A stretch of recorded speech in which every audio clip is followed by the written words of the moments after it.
Welcome back, guys. Another episode of Funky Fishing. Today we have our fellow funky fisherman, David Lowe, with us. And what's up, guys? We are going to be discussing all of these beautiful reels you see before you. The main focus of today's video is kind of like a part 2 of the guide. The first part was the hooks, leaders, and lures. This is going to be the rods and reels. And we got a whole bunch here for you. Let's kind of just get into it, see what we got. All right, Dave. So I invited you here because I am not sure if I'm prepared for the keys. Tell me, what do you think you're missing? I don't know. What's going on? It looks like you got a good assortment over there. This is what I have. I put some stuff together before you got here. Why don't you get into what you got here? All right, I'll show you. So let's talk about the general setup. You know, you want a tarpon, bait, and then some stuff for in between. So that was my idea going through it, just like you kind of instructed me. So tarpon I have here. We'll get right into the tarpon. Oh yeah, the big one. Because I think that's the most important. I have a Shimano Torres. It's rated 20 to 50 pound line. It's Shimano uses these grams. I never really know how they work, but 20 to 50 pound line, and it's a 7.2, and it's basically a medium. It's got a nice soft tip, so it really bends, and most importantly, you're gonna want that bend for the tarpon. Yeah, and most importantly for the tarpon, I thought about line capacity, so I have here a Cabo 60 that I got. It's actually a very old Cabo 60. They've come out with like 2 new versions since this one, but and I did order the new one because I love this reel, and it comes highly recommended actually at a great price point. But yeah, so I got a line capacity 300 yards, 65 pound, and hopefully that's enough to wrangle in a tarpon. It definitely is enough, and along those lines, I followed the same type of guideline. Leave that here. And here we got the Saltiga, and boy. I gotta be truthful, guys. I have actually not used this one yet. This one just came. I got this special for the keys. This is gonna be special for the tarpon. I'm gonna catch. Hopefully, the first thing I ever catch on this is a tarpon. Probably is gonna be a shark. Or like a barracuda or something, but hopefully I get that tarpon. That's really what I want. But yeah, again, this guy has high capacity. I got about 280 yards of 65 pound on this. This has up to 55 pounds of drag. So if I get into, let's say, I won't need that for the tarpon because it's supposed to be a long fight. You let loose drag for a lot of the fight. But for a shark, if I just want to bring that shark in, this thing is gonna bring it in. You could throw big plugs at tuna with this guy. And, as you know, I'm a very mojo-y guy, especially here on the Funky Fishing channel, you know what I'm saying? And paired with it, I got this Mojo Salt in medium. And just like David over here, this David, got it because it's also has that little bit of a bend at the end. Let me just show you guys. That little bit of flex, and you want that little bit of flex. I actually had the medium heavy and I decided to exchange it because I needed this flex to throw the lures. And also, I think you told me it was a bow to the king. Yeah, apparently that's what they say down there. You bow to the king. Yeah, so essentially the tarpon, they want to pull you. They're strong pulling fish. Sometimes they want to spit the hook. And what they're saying is you got to bow to the king, as in if he's jumping or he's doing his movements, you got to move with him. But with a bendy rod, it kind of helps you move with him. It already moves for you, and then you could like catch up with it. So you have that bend in it real good. But yeah, big boys for big tarpon. Man, that Saltiga is beautiful. You should leave that right here. Don't even move it. I was leaving. Look at this. Look at that. It's got sparkles, guys. Sparkles. That's the monocoque rotor assembly, right? That's like new. Monocoque, is that how you say it? I'm not sure. Monocoque, monocoque. I think it's monocoque. Monocoque. Yeah, you could say that. Monocoque. Whatever it is, what it means is that this piece here, it's all just one piece of aluminum, something. It's just one piece, which gives you that extra added strength for those battles with those big fish. I mean, 55 pounds of drag. You better hope this is a solid piece of metal. You know, that's a really nice reel, but I honestly prefer a Stella. Oh, man. I've always been a Shimano guy. A classic Saltiga Stella battle. Okay, it's not at all the same rating. This is a 5,000 sized Stella, and it's a North Shore striper Stella. You know, nothing too crazy there. Watch out, camera guy. But yeah, this is my preference. I mean, the Saltiga, the new one, looks amazing. But if you ask me about the last model, I mean, it would be Stella all the way. And I have it paired here with. Yeah, Did you show them this? I'm actually kind of more interested in this. You didn't show them this yet? We actually, guys, we have a video on this. I don't know if you're going to see this video first or that video first, but this is a special rod right here. Get into it. So this is 5/8 to 2 ounce St. Croix Legend Surf, and it's rated for 8 to 17 pound line. I did not like this rod as like a surf. I don't know why they make 7 feet for surf rods. There's got to be someone out there that uses it. I don't know why they do it. But it's perfect for what I want to target in my kayak. But it's just got a really long butt, so I cut it off. I'm sure David will show you. He came over to film it. We got it all. It's not every day you cut a $470 rod. So. And not every day. But this, actually, the reason I pulled it out is because I prefer it over the Saltiga, but I really like that. But also, I think I can catch a tarpon on this. I have about 240 yards of 30-pound test, and I think I may be able to gently pull in a tarpon. Definitely juveniles, but he's definitely more sportsman-like, I guess. I don't know that I put this. I don't know if this will work. This is more of a test thing than anything else, but I really am excited. I think I'm most excited to try this on a tarpon to see if it holds up to it. Hopefully I can put it to the test. All right, so tarpon is fun and all. Tarpon is really the target, but there's also some other fish in the sea, as they say. And for the other fish in the sea, and the other fish is like the snook, the barracuda, the Spanish mackerel, you know, you're kind of medium-sized fish. I mean, snook could get real big, but they don't fight the same way the tarpon does. So for those type of fish, what I'm bringing to the table here, and this is kind of my size down, is this. What we got here is a Slammer 4500. Now the reason I got a 4500 is simple. The 4500 is the exact same body as the 3500. The only difference is the spool is bigger, which means more line capacity. Now I'm going to bring both of them with me on the trip just in case maybe I get spooled on this. Who knows what happens out there. But I'm going to be primarily using this because in Florida, I'm going to assume the fish is going to be bigger. It's going to fight stronger. Or at least I'm going to hope that that's the case. So I want that extra spool capacity, you know, for the line. And on this Mojo Inshore, here I also got a medium heavy. Now, a lot of people use medium, and they get no problems using the medium. A lot of them say it's better for finesse, and you feel it more, and, you know, they're probably right. But again, I'm hoping that I just get into big fish, and I just want to be maybe over-prepared. So I got that little bit more backbone with the medium heavy Mojo Inshore, 7 feet. What do you got for this kind of setup? Are you trying to go for a snook or something? So my Croix and Stella do cover that pretty nicely. Again, it's untested, so hopefully it pulls up to that. I really can't say for sure, but I got my eye on that Clash. As a backup, of course, I prefer Penn just because I think their performance to price is amazing. You can get a Stella, you can get a Saltiga, but Penn has just got amazing performance to price. And what I have here is a really light reel from Penn. It's a Clash. It's their new version. And I paired it with a 7-foot heavy action rod, which is rated for 2 ounces. And this has backbone to fight a really big fish like a snook or a really, if we land something crazy like a redfish off season. Yeah, you never know. Maybe in the mangroves they're hiding out.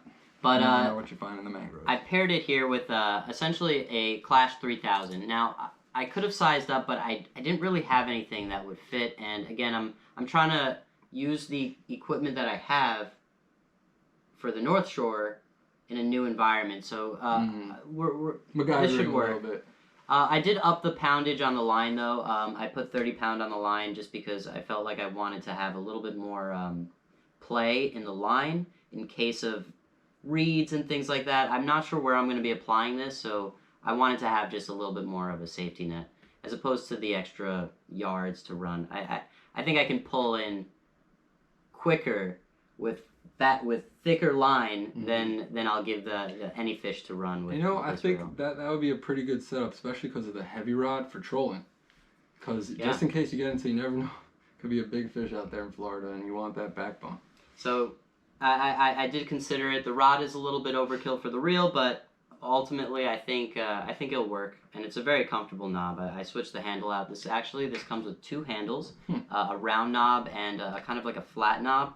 I really like the EVA round. It's got a nice touch to it, and it doesn't get too cold in the winter. All right, so moving on. We were talking about trolling, and something a little unconventional for me here on Funky Fishing, or even in the Northeast over here where we fish. The unconventional item I'm bringing is a conventional reel. Now, again, I have never used this before. I have used conventional reels before.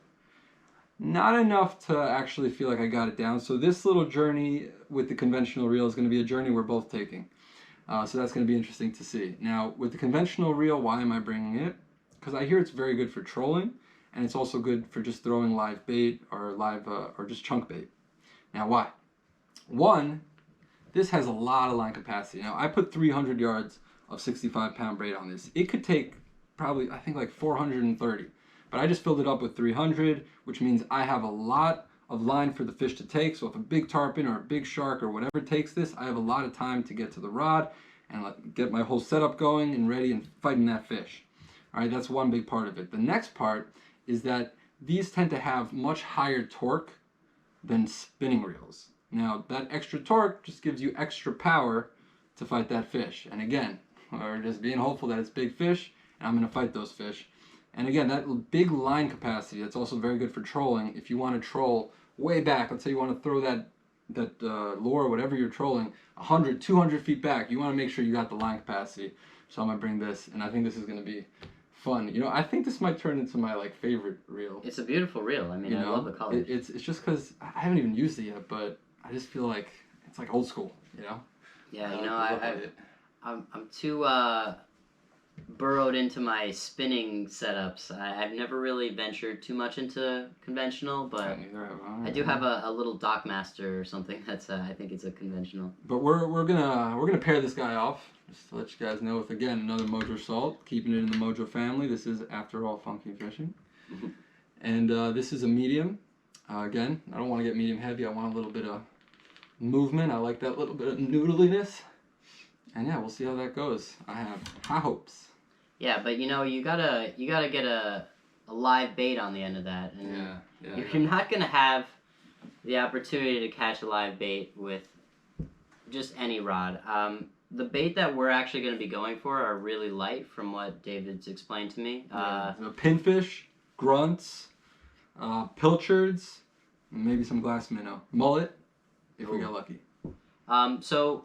To catch those smaller baits, I have a smaller, lighter outfit. I have a Mojo inshore. It's 6'6", and it's rated, I think it tops out at around 3/8. I've used it for a little bit heavier than that, but it's comfortable around 3/8, and I put a Stratic on here. Oh. It's a freshwater reel, but you give it a rinse or two, and after every use, if you bring it to salt water, it holds up really well. It has amazing line capacity because it's actually a high-speed reel, so the retrieve is really fast, so they give you that extra line capacity to really pull it in. And I have it rated with 15-pound line on it. I mean, it seems like it would be perfect for small presentation of shrimp or just maybe like a permanent sabiki rig. Like for always just getting your bait, always have it sabiki rigged up. Those things are annoying to deal with. I may upsize this to the Clash and then end up putting a, behind the scenes, I have a Stratic. Not a Stratic. I have a Certate. I'm sorry. I have a Certate that I may put on the 2-ounce, and then I may put the Clash on here just to give it a little bit more capacity. But I love this setup. Dave, I think my Certate was subliminally messaging at you, because that's actually what I'm about to talk about. And I got this. I forgot about your Certate. I got this Certate here. And primarily I got this for Northeast flounder fishing because I was using 30-pound and big reels, and I decided I had to upgrade by downgrading. And I went smaller and I got 15 pound because sometimes in the current you want to get to the bottom for those flounder, and you know, you need a little bit of less diameter in that line. Same goes true in the Florida Keys. You know, with this specifically, I'm going to be throwing, just like a little with his, be throwing small lures. I could throw the sabiki with this, but I think I'm also going to have a separate setup just like dedicated for that. But I'm going to be throwing like those voodoo shrimp I was showing you guys, or the DOA shrimp, or maybe some jig heads hooked up to some gulp on this, because this could really give a good presentation. This is a medium heavy, which is probably a little heavier than it should be for a 3,000 size reel and with, you know, 15 pound. But, you know, again, I like the medium heavies. I just like that extra backbone, that extra security. But yeah, this is what is going to get bait, and also just mangrove snapper, maybe small barracudas. This is for, you know, nice presentation. I really love that rod. That's the Mojo Yak, right? Yes, this is okay. So what did I pair it with, you may ask? Is that what you're... I paired this Surtate here with the Mojo Yak. Now, the Mojo Yak is special, and it's called the Mojo Yak as in kayak, if you didn't know. It's because of this here, this section here, the butt is cut. So it's actually very short. Actually, David did very similar situation to his, I call it the Legend. I call it the Legend Yak. And so you could see from the actual reel seat, at the end of the reel seat, there's a very similar, if not exactly the same, length. And the reason you have that short length is that when you're holding it in the kayak, also wearing a PCB, also wearing your life vest, your PFD. I'm sorry, I was soldering a thing the other day. You want to be able to go from the left side of the kayak to the right side of the kayak pretty quickly without this butt getting in your way. So that's the reason for the cut here, and that's actually the reason he cut that there. So now it's more for the yak. So finishing up my setup here, one last rod and reel setup that I almost forgot to show you guys is this right here. And what we got here is a Slammer 5500 pair with an Ugly Stick Tiger Elite. And this is going to be dedicated just for throwing those big hoagies, those big lures that I showed you guys. Always I'm going to have this hooked up with a hoagie or one of those big 9-inch paddle tails, just waiting and hoping to see a tarpon roll. And the second I see that tarpon roll, I'm going to throw this at it. If I have a live bait out there, I'll drift towards there, but I'll also have this ready at moment's notice to just throw at a big fish. And that's one of the reasons it's a beefy slammer.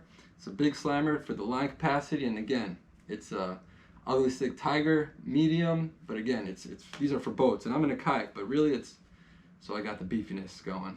It's a boat fish in a kayak. It is a boat fish in a kayak. So what we just shared with you guys are the rods and reel setups that we're going to be bringing with us to the Florida Keys. I think we're pretty well covered here. You know, we got all the way from the small fish with the Surtate 3,000 size reel, all the way up to the big Saltiga 8,000 size, let's say for Penn, but they have 14,000 size. It's nor here or there. So you seem pretty set. I feel like I still need to get maybe 1 or 2 pieces to complete the lineup and maybe change a few things in mine. But you know, you really showed me a lot today, Dave. Yeah, you know, I think we're good to go. We cover everything we need, you know, and I think we're gonna catch a lot of fish in the Keys, specifically the tarpon. Gosh, I'm gonna get that tarpon. Yeah. Till next time, guys. Stay groovy. And you know what? Why don't you tell us what rods and reels you would bring if you were going to the Keys and fishing for tarpon, snook, whatever you would catch? Comment down below. Comment down below. What would be your five? That's a groovy idea, dude. Yeah, right. Interactive channel here on Funky Fishing. Till next time. Stay funky.